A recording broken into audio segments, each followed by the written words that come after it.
Literary Yard is really grateful for your overwhelming response to our previous videos.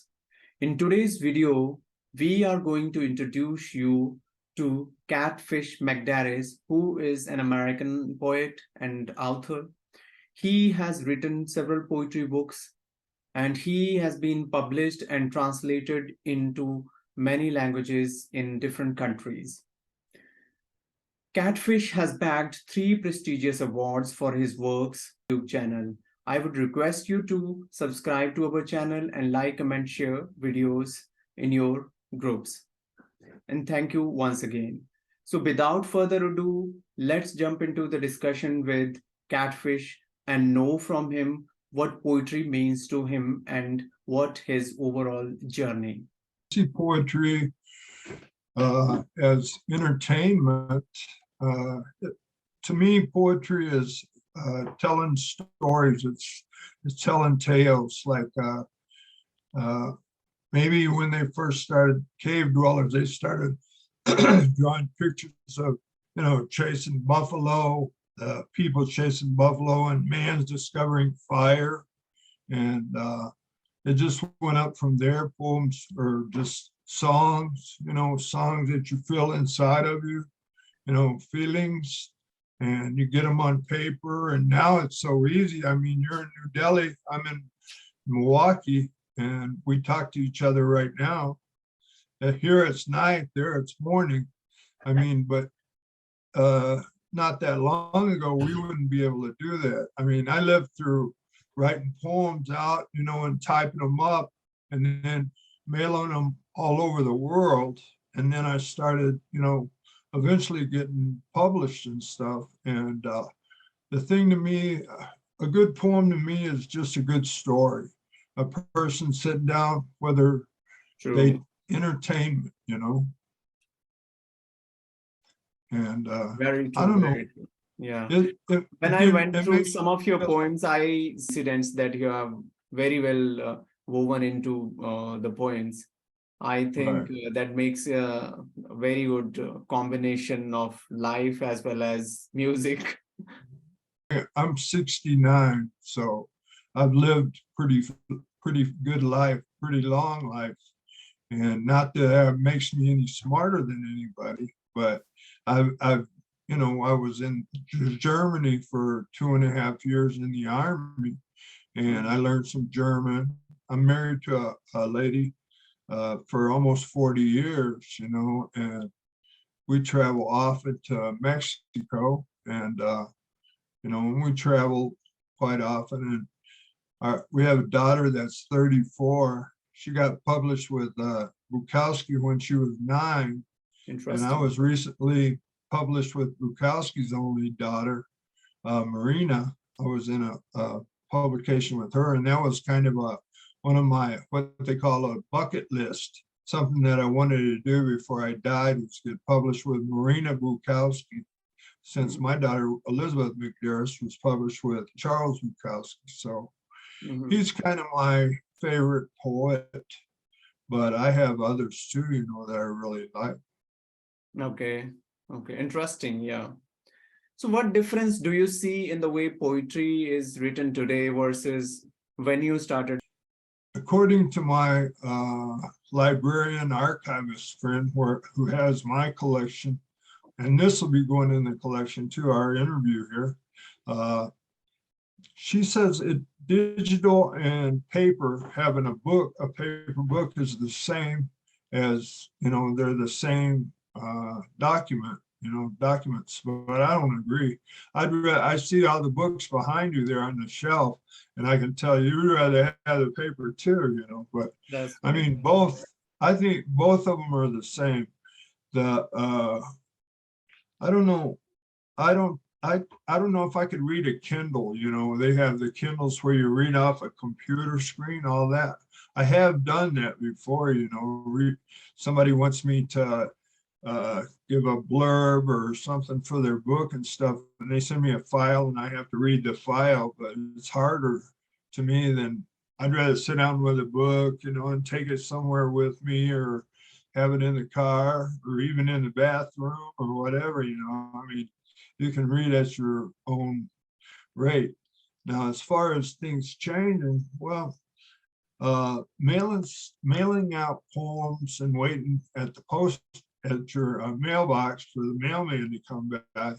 Well, that's a lot harder than just getting somebody to reject you online. You know, you send 3 or 5 poems and you get a reject. Sometimes, you know, right away. You know, sometimes you get a acceptance right away too. But usually, if it was in the mail, it'd take a lot longer.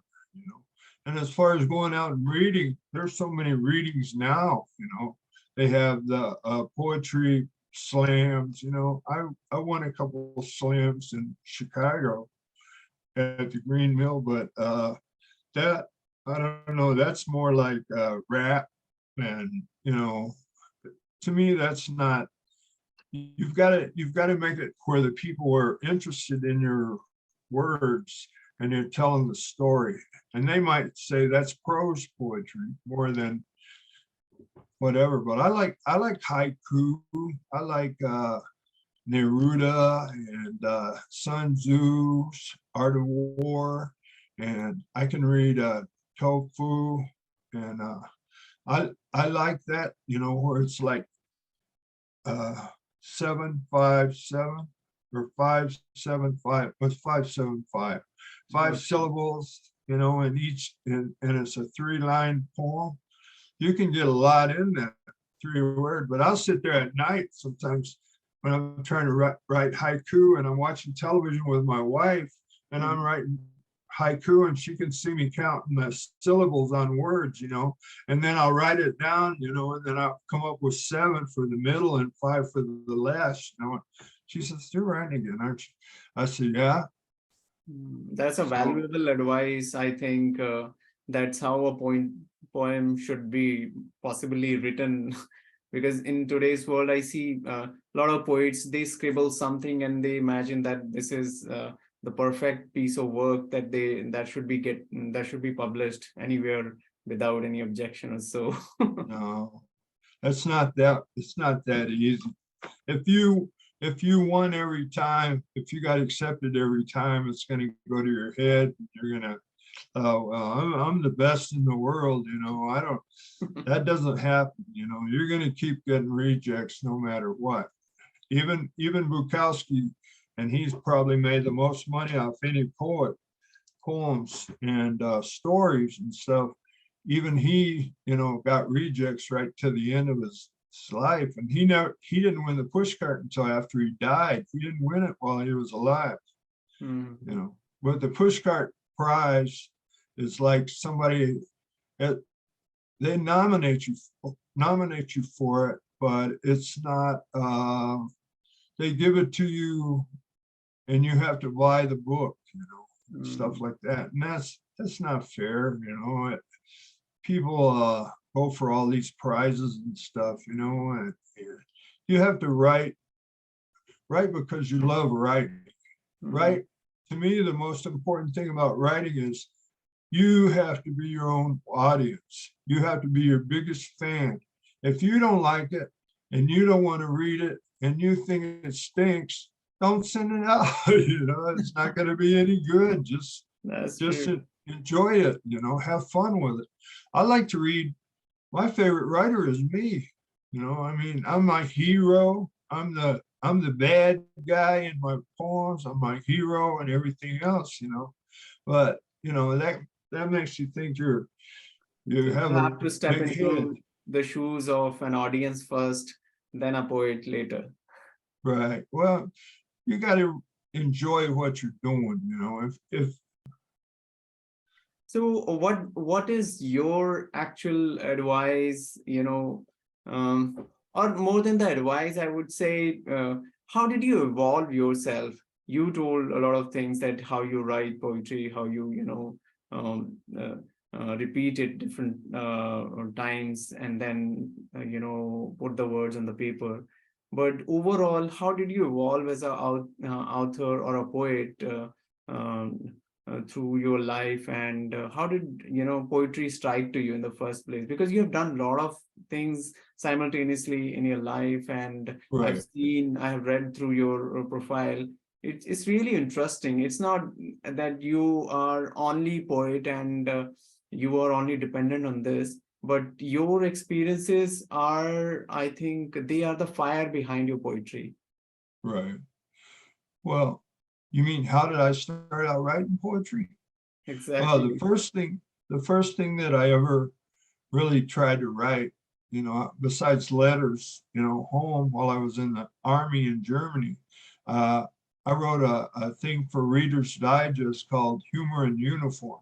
And Mm-hmm. I got $75 for it. And that was Wow. the first thing I ever wrote and sent out. And I said, man, I'm a genius. I said, this is something I got to do and stuff. And then I started writing poems and short stories and stuff. And I didn't, I couldn't get published. Nobody liked any of my stuff. Then I wrote a novel. This is the worst part. I wrote a Western novel, because I grew up in New Mexico and I wrote Cowboys and Indians, and I sent it, not from India though, American Indians. Okay. Anyway, I don't know. I sent it to agent in New York, and I got ripped off, man. They took my 200, I had to send them $200 with my novel. And Mhm. so they kept it for about a month or 2 months. They wrote back, they says, well, change chapter 7 with chapter 2 and rearrange this one and lose this character and all this and rewrite it and send it back. They said, we're gonna, I think we'll be able to get movie option on it too. And I was like, oh, wow, so I did all the work, and this was before computers and files. You had to type it all up, I had word processor. And anyway, I did it. I sent it in, and time went by, and it was a big agency in New York. Time Mhm. went by, and I called them. And I says, hey, did you get my manuscript? Am I going to get a movie option and all this? They said, oh, you didn't send the other $200. Every time you sent it in, you had to pay $200. So Oh I my. said, nah, I don't think I'm going to do that anymore. So I Mm. got some novels that I like to mess around with, but to me, if you get the fever, that you're a writer, that you like writing, and you're talking to somebody, you just talk to the paper and put it down, and if you like it, send it out. What's the worst that can happen? I mean, you see, you saw my writing I sent to your magazine in 2017, and I didn't ever think I'd hear from you, and here we are 5 years later. This stuff happens to me all the time. I just got a letter from a person that lives in Denver, and they want some ghost stories by February. So I started right away. My mind started thinking about ghost stuff, Mhm. and you just go from there. You've been translated into a whole lot of European languages. Oh yeah, I think this is something everybody, or I would say every writer dreams of, that his work is read by different audiences who don't hmm, even, know English as a language or any other language, but right. it's now reaching a lot of people across countries. So, how do you see this, and do you get responses from people who, you I get know, money. I get checks. I get paid from Japan all the time. Every 3 months I'll get a bunch of money, mostly from Japan. I got a lot of fans there. In wow. India, my friends are in Calcutta, and well, there's Calcutta now. They changed it from a C to a K. Right.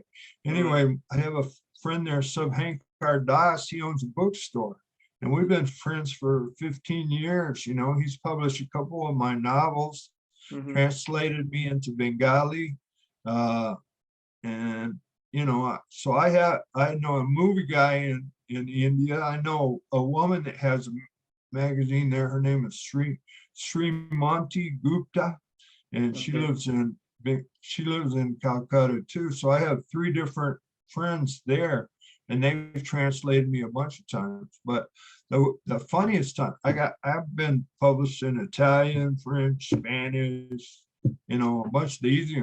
The worst, the funniest one was I did this interview with this beatnik, and I interviewed him. And he came to my house, and this was years ago, and he was real good friends with Allen Ginsberg and William Burroughs. And I did this long interview with him, and he started dropping all these names of Hollywood people that he knew and rock stars and stuff, Bob Dylan and all these people. And I was writing all this down, it was like a really long interview. And so I sent it to the magazine in Kansas, the Chiron Review, and they published it there. Then the web started, and they got published on the web. But then somebody grabbed it and published it in Esperanto. Okay. And now that's like a made-up language. You know what it is, right? The guy's name was Charles Plymell, and Charlie and I had this long interview in Esperanto, but we couldn't find the person that stole it. They broke our copyright, and then we couldn't get paid because Esperanto isn't a country; it's just a made-up language, and we couldn't get. They don't have any money there, because it's like European conglomerate of English. I don't know German, and I don't know how many English, French and German and something Spanish all mixed up, but that was the strangest one. It's really good when you are read by a lot of audience and from different language groups. So I think that makes a huge difference in our writer's life, as in yours. The only thing about it that kind of gets me about getting published in another language, and you don't speak that language, how do you know what they wrote? What if they made some stuff up about you? It could be. You have to rely on the translator for that. You have to trust them a little bit, but you're still in the back of your mind says, "Man, I don't know what he said," But every translation that you have, if you write something, like I write in English, and I said translate it into German.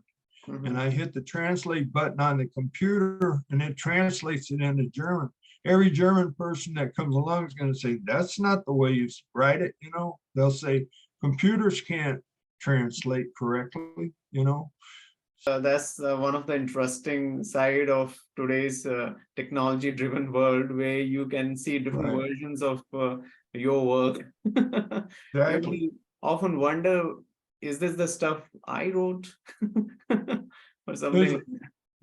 There's a young woman out now. She's Cherokee Indian here in the United States. She lives in the eastern part of the United States.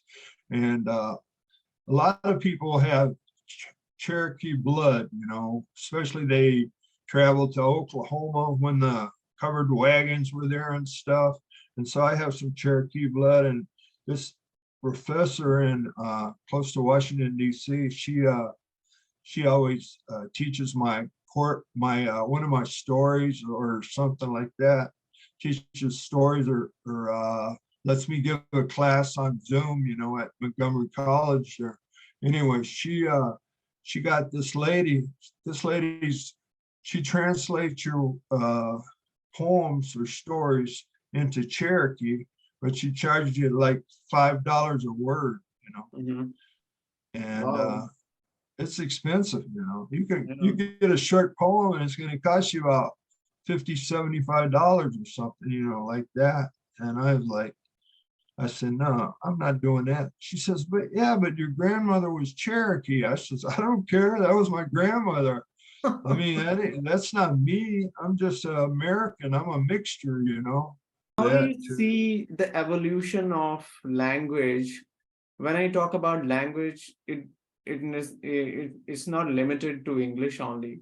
You see assimilation of new words, new idioms with the passage of time. Well, okay, like the United States is next to Mexico. And so the Mexican words get mixed in with the English words, you know, and Americans, we don't speak English like the English people, or like the Australians, or like the Canadians. They speak more like English, you know. Americans have their own slang, you know, Texas, New York, and all the languages. But Mexico, they have what they call Spanglish. And you know, you speak and you mix some Spanish in with your English, you know, and all that. And some people, the Puritan people that,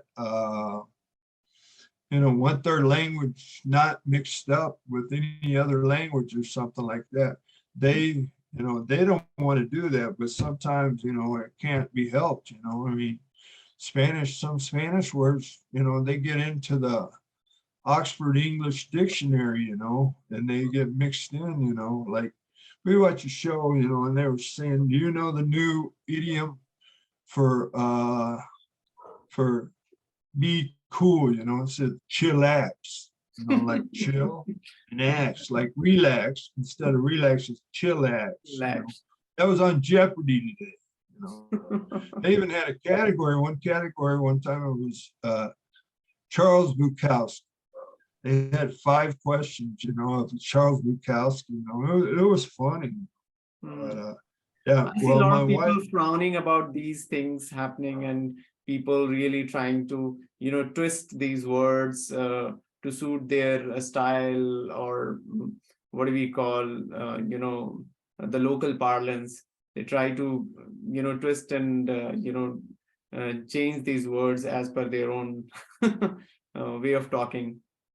So do you feel sad or happy, or you just go with the flow and take the meaning out of I go with the flow. Stephen, the next frontier for you would be what in writing? What is left for you to achieve in writing? Stories, poems, whatever comes along, I'm going to keep writing. I'm losing my voice for some reason. I keep writing. Yeah, just keep writing, Onkar. That's the main thing. Keep putting down the paper, and whatever comes out, you know, if it seems okay, I'll give it a shot, you know. Right.